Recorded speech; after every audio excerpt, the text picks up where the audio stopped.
وہ کیبن میں اس سے بالکل لا تعلق سی بیٹھی رہی تھی۔ شایان کی نگاہیں نمل سے الجھی ہوئی تھی، پر اس نے ایک بار بھی نگاہ اٹھا کر اس کی جانب نہیں دیکھا تھا۔ وہ بس اپنے کام میں مصروف تھی۔ شایان کے لب بھیجے ہوئے تھے۔ دل میں بار بار تمنا جاگ رہی تھی کہ وہ اٹھے اور اس لڑکی کو جھنجھوڑ ڈالے، اسے بتائے کہ وہ اس قدر بے بس ہے کہ اس کے سوا کسی کو نہیں دیکھ پا رہا، اور وہ لڑکی اس سے اتنی بیگانگی برت رہی ہے کہ شایان کے پورے وجود میں جھنجھلاہٹ کا سیلاب پھیل رہا تھا۔ اس نے اس وقت خشمگین نگاہوں سے ہاتھ میں موجود موبائل کو دیکھا تھا، پھر پوری قوت سے وہ فرش پہ دے مارا۔ موبائل ٹکڑوں میں بکھرتا فرش پر گر گیا تھا۔ وہ تیزی سے باہر نکلا۔ نمل اس کے نکلنے سے پہلے دروازہ عبور کر چکی تھی۔ شایان نے گاڑی نکالی اور اس کے پیچھے لگا دی۔ وہ سست روی سے اس کا تعاقب کر رہا تھا۔ نمل یہ بات جانتی تھی، لیکن اس نے جیسے تہیہ کر لیا تھا کہ وہ نہ پلٹے گی اور نہ ہی رکے گی۔ یہ سب وہ کرنا ہی نہیں چاہتی تھی۔ پلٹ کر دیکھنا امید دلاتا ہے، اور رک جانا تو انسان کو ذلیل کروا دیتا ہے، اور وہ شایان پر کیسے اعتبار کر لے؟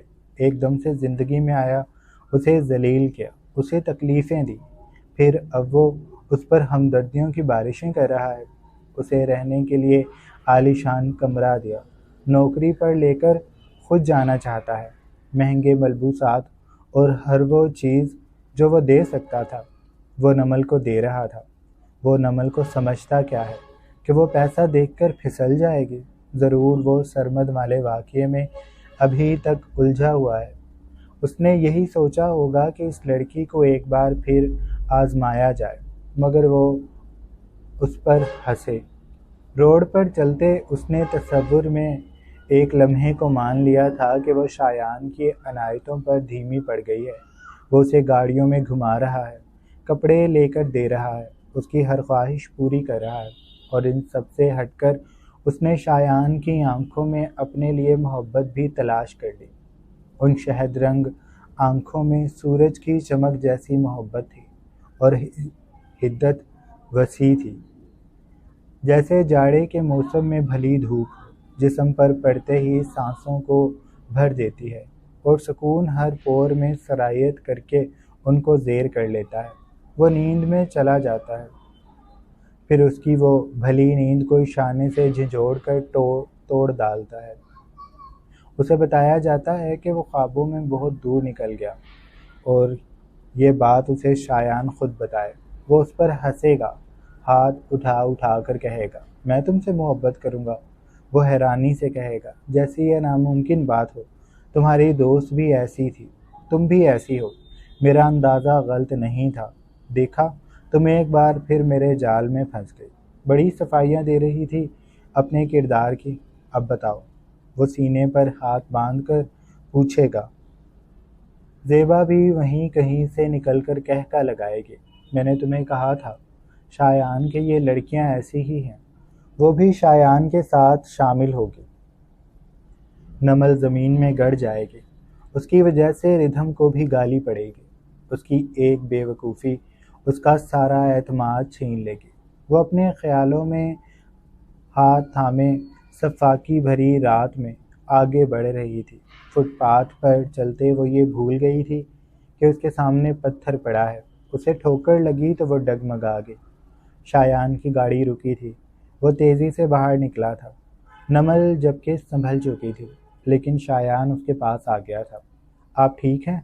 اس نے نمل کو چھونا چاہا تھا، لیکن وہ سمٹ گئی۔ کندھے پر پرس درست کرتی وہ ہولے سے سر ہلا کر تیزی سے اس کی ایک طرف سے نکل گئی تھی، اور شایان کا دل کر رہا تھا وہ اسی پتھر سے اپنا سر پھوڑ لے۔ دل بھی کہاں لگا، جہاں پہ ملنے کے آثار اتنے مشکل اور کم ہیں۔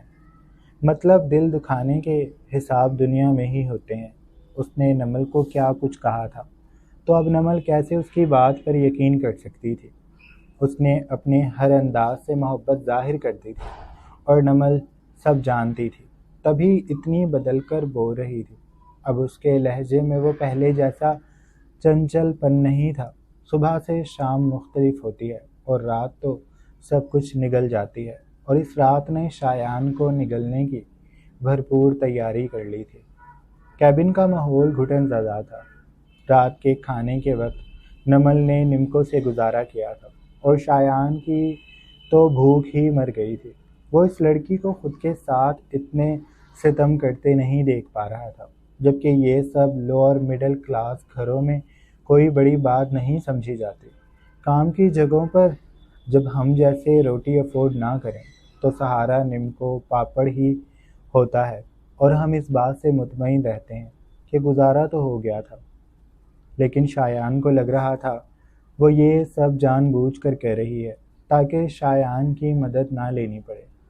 وہ جلتا کڑتا رہا، کام تو اس نے کوئی کرنا ہی نہیں تھا۔ سب کچھ مینیجر کے حوالے کر کے وہ بس نمل کو دیکھ رہا تھا، جو کیبن کی ہر چیز کو دلچسپی سے دیکھ رہی تھی سوائے شایان کے۔ چھٹی کے وقت اس نے آخری سی کوشش کی تھی۔ آپ میرے ساتھ؟ نمل نے جملہ پورا ہونے سے پہلے ہی کہہ دیا۔ میں کیب بک کروا چکی ہوں، وہ کہہ کر پرس کندھے سے لٹکاتی کیبن سے نکل گئی تھی۔ چہرہ بالکل سپاٹ تھا۔ وہ ایک لمحے کے لیے تو تھک گیا تھا، لیکن پھر اس نے جیسے اپنی ساری ہمت مجتمع کی اور بڑبڑایا، ابھی نہیں، اتنی جلدی نہیں، اس نے خود سے کہا تھا۔ وہ باہر نکل گیا تھا۔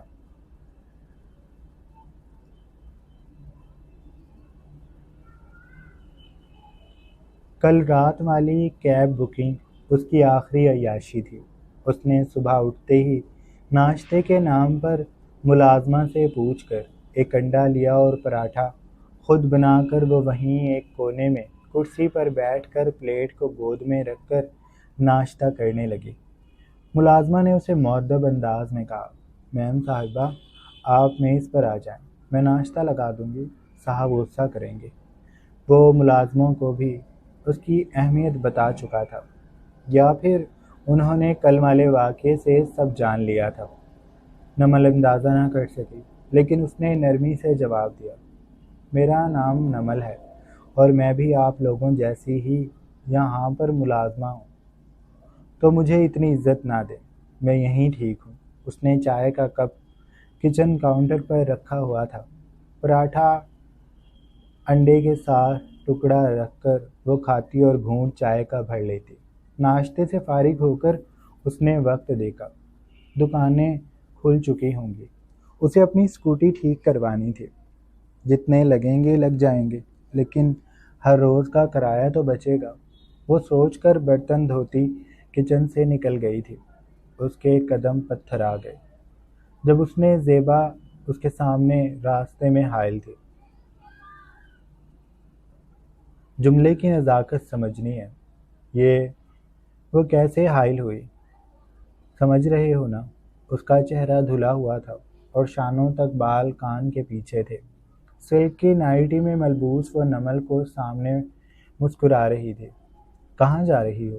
وہ اپنائیت سے کہتی اس کے قریب آ گئی۔ سامنے رک کر اس نے سوال کیا تھا۔ آنکھوں میں آنکھیں ڈال کر وہ نمل کو کنفیوز کر رہی تھی۔ نمل کی نگاہیں جھلملا گئی۔ اس نے لرزتی پلکوں سے جواب دیا، مجھے ایک دو کام تھے، وہ کرنے۔ زیبا نے ادا سے اس کی بات اچکا لی۔ شایان کو اٹھا لیتی، وہ کر دیتا۔ اس کے لہجے میں چبھن تھی۔ نمل کا چہرہ جھک گیا۔ نہیں، میں اپنے کام خود کر سکتی ہوں۔ وہ یہاں سے بھاگ جانا چاہتی تھی۔ زیبا نے سینے پر ہاتھ باندھ لیے۔ ہاں، تم کام تو بہت اچھا کرتی ہو، ماننا پڑے گا، بہت صفائی ہے تمہارے کاموں میں۔ وہ بات کا رخ بدل رہی تھی۔ نمل کے دل پر گھونسا لگا۔ ماؤں سے اولاد میں اخلاق جاتا ہے، اور شایان کی حرکتوں کا قصوروار وہ زیبا کو سمجھ رہی تھی۔ نمل نے چہرہ اٹھایا۔ اس نے گہرا سانس بھرا، جیسے خود کو کمپوز کر رہی ہو۔ پھر اس نے دھیرے سے مسکرا کر زیبا کو دیکھا۔ آپ کی تعریف کا شکریہ، لیکن میں آپ کو ایک بات بتانا چاہتی ہوں کہ سر شایان اور میرے درمیان کچھ بھی نہیں۔ وہ میرے لیے بھائیوں جیسے ہیں۔ اگر ہماری طرف راکھی کا رواج ہوتا تو میں آپ کی تسلی کے لیے ان کی کلائی پر باندھ دیتی، پر افسوس ایسا کچھ پاکستان اور مسلمانوں میں نہیں ہوتا۔ اتنا کہہ کر وہ رکی، پھر مزید بولی، وہ میرے لیے اہمیت نہیں رکھتے۔ مجھ پر نظر رکھنے اور سمجھانے سے بہتر ہے آپ اپنے بیٹے کو سمجھائیں، یا آپ مجھے اس گھر سے نکال دیں تو مجھے رتی برابر فرق نہیں پڑے گا، بلکہ یہ میری خواہش ہے۔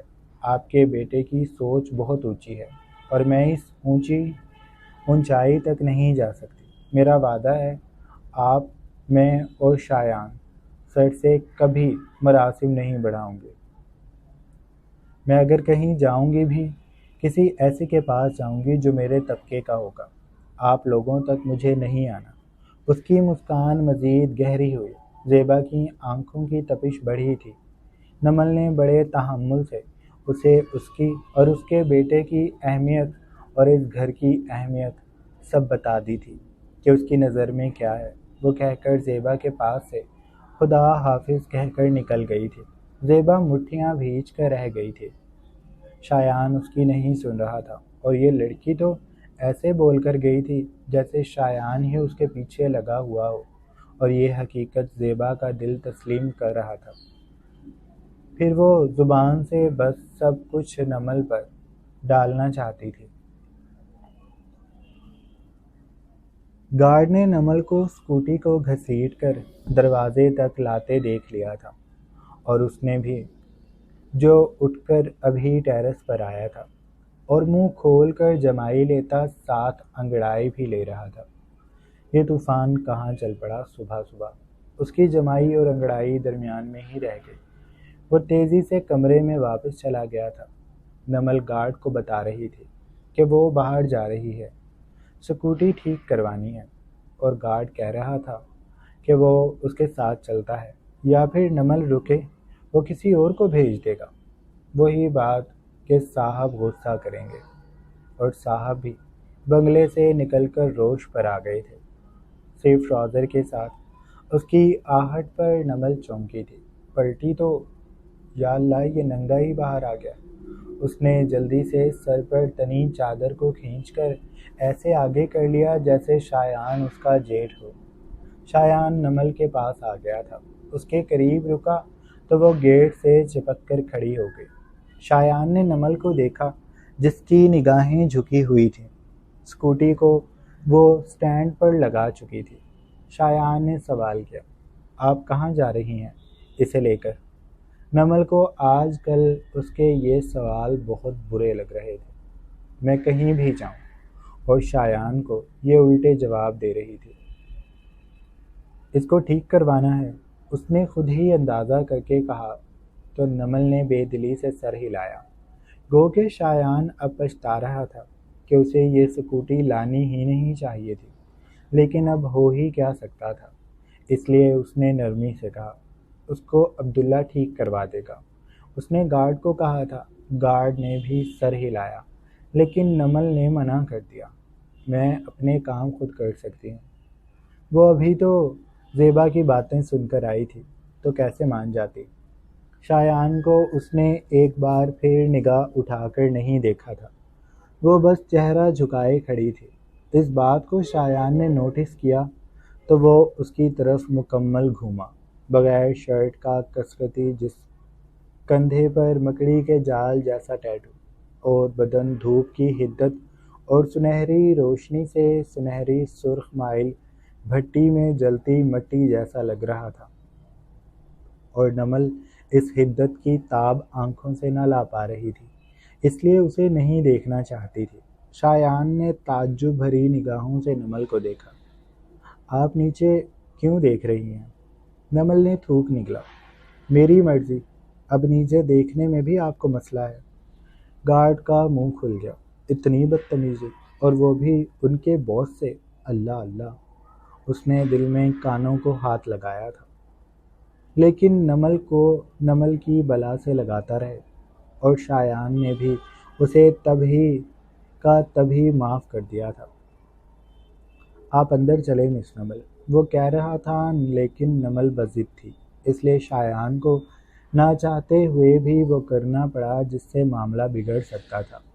اس نے نمل کی کلائی تھامی اور اسے وہ ایسے اچھلی جیسے اسے کرنٹ لگا ہو۔ شایان اسے لے کر زبردستی اندر کی جانب بڑھ گیا تھا۔ نمل اس سے ہاتھ چھڑانے کی ہر ممکن کوشش کر رہی تھی، لیکن شایان نے اس کا ہاتھ کمرے میں آ کر ہی چھوڑا تھا۔ نمل کسی بھپری چھیڑنی کی طرح اس پر چلائی، یہ کیا بدتمیزی ہے آپ؟ وہ کچھ بہت برا کہنا چاہتی تھی، کوئی گالی وغیرہ، لیکن بس اس کے منہ ہی میں رہ گئی۔